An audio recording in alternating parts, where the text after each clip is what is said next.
probinsya, no? So, bawat LGU may mga kanya-kanyang tulong galing sa DSWD. In the case sa Tagupan, nauna yung mga tricycle drivers dahil LGU based sila. Pero sa aming jeepney, initially may binigay si Mayor na bigas sa amin at mga grocery pack sa mga drivers Tagupan based. Dito naman sa Calasiao, last 2 weeks ago, so kinuha nila yung mga pangalan ng mga drivers, operator drivers para naman sa ayuda. Ito yung sa tupad, magagaling sa tupad.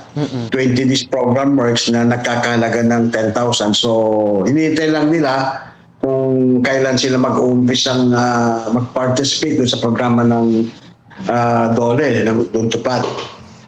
Dito naman tayo sa LTFRB. Today, ngayong araw, naglabas na yung communication ng LTFRB. So mayroon ng fuel subsidy na i-release, pero uunahin muna ang La Union ngayong araw. So we expect here from Pangasinan, lalo na sa Dagupan, na maaaring hanggang Miyerkules yan or this week. Hinihintay namin para ito sa mga drivers natin. Ngayon sa operator, hinihintay din namin. Sana hopefully this week sabay-sabay na yan dahil alam natin talagang gutom na talaga itong mga drivers natin at siguro may mga utang na rin. So hopefully maibigyan na itong week na ito, sir. Yes, sir. Sir, qualified ba lahat ng ating mga drivers and operators sa ganitong subsidiya or mga ayuda, o meron talagang hinahanap din ang mga ahensya na nagbibigay nito, Sir Bernard? Yes. Unang-una, qualified lahat, ano? So ang medyo may problema lang dun sa database ng driver natin. Pero dun sa operator, wala naman kami problema dahil may data naman ng LTFRB, so wala tayong problema doon. Pagdating naman sa driver, siyempre, ibabalidate pa yan, so kailangan mag-submit ng mga driver's license at kung may mga kulang pa na requirements, doon kami magkakaproblema. Subalit, dito sa namin ng Pangasinan Transport Federation, naibigay naman namin lahat ng mga kinakailangang requirements para sa mga driver natin. Yes, Sir Bernard. Sir, ilan lahat kayo dyan sa Autopro Pangasinan? Sa amin kasi nasasakupan po ang Eastern Pangasinan, ang Santa Barbara. Kung lang siguro nasa 2,000 kayo mga tutu pag pinagsama mo yan. Yes po. At dito din, Sir Bernard, dahil nung nakaraang mga linggo, talagang mataas ang presyo ng gasolina or itong diesel na ginagamit ng mga jeepney natin. May mga ulat ba sa inyo na may mga ilang jeepney drivers na nananamantala ng presyo na dati 13 ay tinataas nila ng ilang piso, Sir Bernard? At anong ginagawa niyong hakbang pag nalaman niyo yung ganitong pananamantala ng mga drivers natin?